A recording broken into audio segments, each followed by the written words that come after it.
जय हिंद। वेलकम आपका SSC jobs and welfare channel में। स्टाफ सिलेक्शन कमीशन एसएससी के द्वारा वैकेंसीज का नोटिफिकेशन जारी किया गया है। स्टाफ सिलेक्शन कमीशन के द्वारा ये वैकेंसीज जो है 10+2 लेवल की है दोस्तों। Combined higher secondary 10+2 level examination 2024 के तहत वैकेंसीज का नोटिफिकेशन जारी किया गया। ऑनलाइन के माध्यम से 8 अप्रैल 2024 से लेके 7 मई 2024 तक आप अप्लाई कर सकते हैं। फीस वगैरह की डिटेल्स यहाँ पे दी गई है। पूर्व सैनिकों को फीस वगैरह कुछ भी नहीं रखा गया है, नील है। Date of window for application form correction and online payment of correction charges. आपको अपने एप्लीकेशन में कुछ चेंजमेंट करना है, कुछ गलती से आप कुछ मिस कर गए हैं या कुछ चेंज करना चाहते हैं तो 10 मई 2024 से लेके 11 मई 2024 तक ये विंडो खुलेगा। टाइम यहाँ पे देख सकते हैं आप लोग।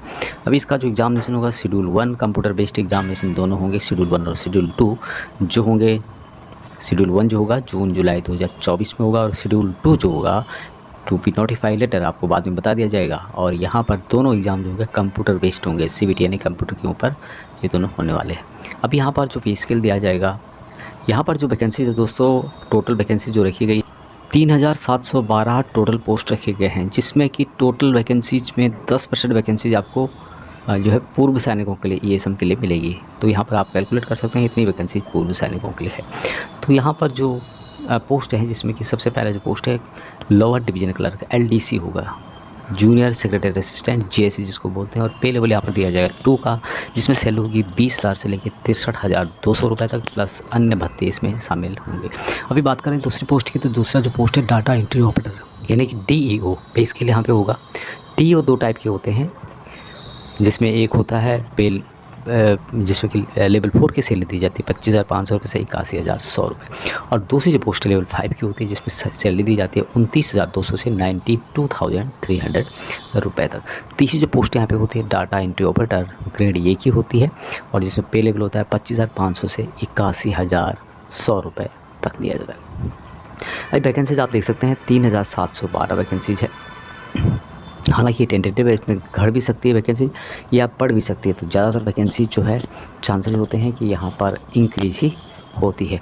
एसएससी की ऑफिशियल जो वेबसाइट है ssc.gov.in के माध्यम से आप अप्लाई कर सकते हैं। रिजर्वेशन सभी कैटेगरी को दिया जाएगा, जिसमें कि पूर्व सैनिक भी यहाँ पर शामिल है। एज पर सेंट्रल गवर्नमेंट और रूल के अनुसार यहाँ पर रिजर्वेशन दिया जाता है। अब इन वैकेंसीज़ के लिए आप कोई स्टेट नहीं है, कुछ भी बाउंडेशन नहीं है, ऑल इंडिया से आप इन वैकेंसीज़ के लिए अप्लाई कर सकते हैं।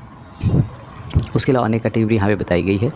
एज लिमिट जो बताई गई यहाँ पर 1/8/2024 के अनुसार यहाँ पर जो एज है 18 से 27 साल होनी चाहिए। लेकिन पूर्व सैनिकों को यहाँ पर एज रिलैक्सेशन दिया जाएगा। जो नॉर्मल पूर्व सैनिक हैं उनको यहाँ पर 3 साल की छूट दी जाएगी। एज कैलकुलेशन आप किस तरह से आप करेंगे, यहाँ पर जो टोटल आपकी एज है वो आपने जितनी जो टोटल आपकी एज है उसको जितनी आपने सर्विस की है उसमें से माइनस कर देना है, प्लस 3 साल और आपको यहाँ पर माइनस कर देना है।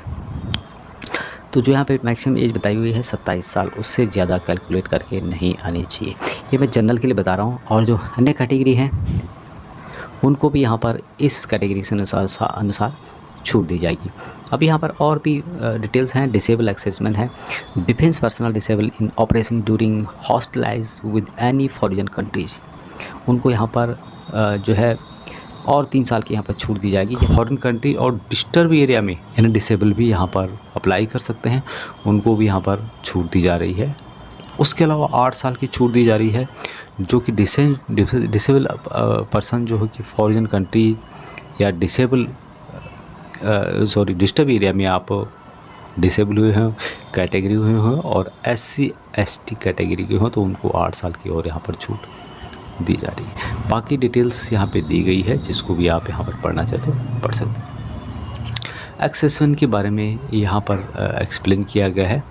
और तो जो भी 10th पास हैं वो भी इन पोस्ट के लिए अप्लाई कर सकते हैं। यहाँ पे बताया भी गया है कि matriculation exservicemen which include an exservicemen who has obtained the Indian Army special graduation certificate और करस्पॉन्डिंग सर्टिफिकेट, यानी कि जो एयरफोर्स नेवी हैं सेम उनको भी यहाँ पर जो सर्टिफिकेट मिला हुआ है, जिन्होंने कम से कम 15 साल सर्विस की है आर्मड फोर्सेस में, वो लोग ग्रुप सी पोस्ट के लिए यहाँ पर एलिजिबल रहेंगे, और जिन्होंने 15 साल सर्विस नहीं की है उनको एलिजिबल यहाँ पर नहीं माना इन वैकेंसीज जाएगा। के लिए जो इसेंशियल क्वालिफिकेशन है डाटा एंट्री ऑपरेटर के लिए यहाँ पर रखा गया है 12th pass in science system with mathematics as a subject, और जो LDC और GSA हैं इनके लिए रखा गया है 12th पास मात्र। किसी भी स्ट्रीम से आपने 12th पास किया हो तो आप इन वैकेंसीज के लिए अप्लाई कर सकते हैं। एप्लीकेशन फ़ीस जो है 100 रुपये रखी गई है, लेकिन जो भी पूर्व सैनिक हैं, कुछ कैटेगरी हैं, उनको यहाँ पर फीस से एग्जाम्प्टेड किया गया है। तो यहाँ पर जो शेड्यूल ऑफ एग्जामिनेशन है, टायर 1 और टायर 2 दो टाइप के यहाँ पर जो है दो स्टेजों से गुजरना होगा, और जो क्वेश्चन होंगे यहाँ पर MCQ यानी कि मल्टीपल चॉइस क्वेश्चन होंगे। अभी बात करें यहाँ पर जो टायर 1 होगा, शेड्यूल ऑफ टायर 1 एग्जामिनेशन का, जिसमें कौन कौन से सब्जेक्ट को कवर किया जाएगा। इंग्लिश लैंग्वेज जो बेसिक नॉलेज है 25 क्वेश्चन होंगे, नंबर ऑफ क्वेश्चंस मार्क होंगे, प्रत्येक क्वेश्चन होगा 2 नंबर का। तो जनरल इंटेलिजेंस 25 क्वेश्चन 50 नंबर के, quantitative aptitude, basic arithmetic skill 25 question 50 number के, उसके अलावा जनरल अवेयरनेस 25 क्वेश्चन 50 नंबर के। टोटल जो टाइमिंग यहाँ पे है 60 मिनट, 80 मिनट फॉर कैंडिडेट लिए, जब 60 मिनट का टाइम यहाँ पे दिया जाएगा, 80 मिनट उनको दिया जाएगा जिनको कि जो कि हैंडीकैप हैं, देखने में कुछ प्रॉब्लम है। अब यहाँ पर जो है निगेटिव मार्किंग भी आपको देखने को मिलेगी, 0.50 मार्क ईच रॉन्ग आंसर, गलत होने पे आपको काट दिया जाएगा। यानी कि आपका एक क्वेश्चन गलत होता है तो 1 नंबर तो जो आपका सीधा जो आपने गलत किया उसका हो गया, और उसकी सज़ा मिलेगी आपको, और यहाँ पर 0.50 नंबर, 1.5 नंबर यहाँ पे काटा जाता है। अब यहाँ पर जो टोटल, जैसे मैंने बताया था कि जो एग्जामिनेशन होगा टायर 1 का, consist of objective type multiple choice questions होंगे।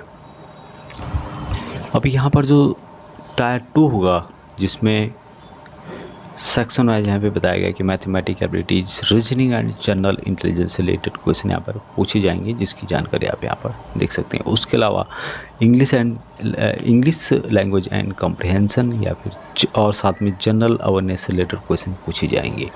ये है सीज़न 1 जो कि 2 आवर और 15 मिनट का होगा। उसके अलावा यहाँ पर होगा कंप्यूटर नॉलेज मॉडल, जो कि 15 नंबर का होगा, जिसकी जानकारी यहाँ पर 15 मिनट का जो होगा। और उसके अलावा यहाँ पर जो होगा दोस्तों, स्किल टेस्ट होगा, स्किल टेस्ट फॉर DEO और स्किल टेस्ट फॉर DEO, जो कि 15 मिनट और 15 मिनट का आपको यहाँ पे दिया जाएगा।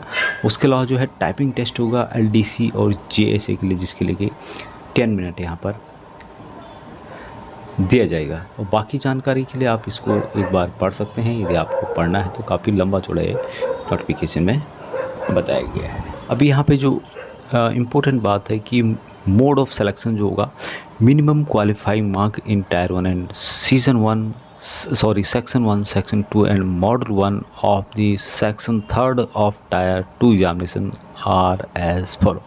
कम से कम आपको इतने नंबर लाने होंगे। अनरिजर्व के लिए यहाँ पे 30 है, OBC EWS के लिए 25 है, और ऑल अदर कैटेगरी के लिए 20% मार्क है। इम्पोर्टेंट बात सबसे जो ज़्यादा है कि candidate will be shortlisted for tier 2 examination on the basis of their performance in tier 1 examination. दोस्तों, तो टायर 1 एग्जामिनेशन में जो आपके मार्क है उसके बेस पे आपको टायर 2 के लिए शॉर्ट लिस्ट किया जाएगा।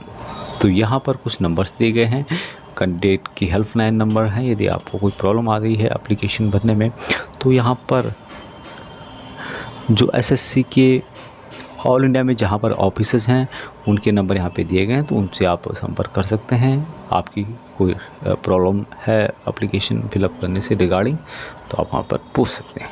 तो इसी दोस्तों जानकारी, लिंक आपको ब्रेक डिस्क्रिप्शन में मिल जाएगा। अभी तक इतना ही। जय हिंद, जय भारत।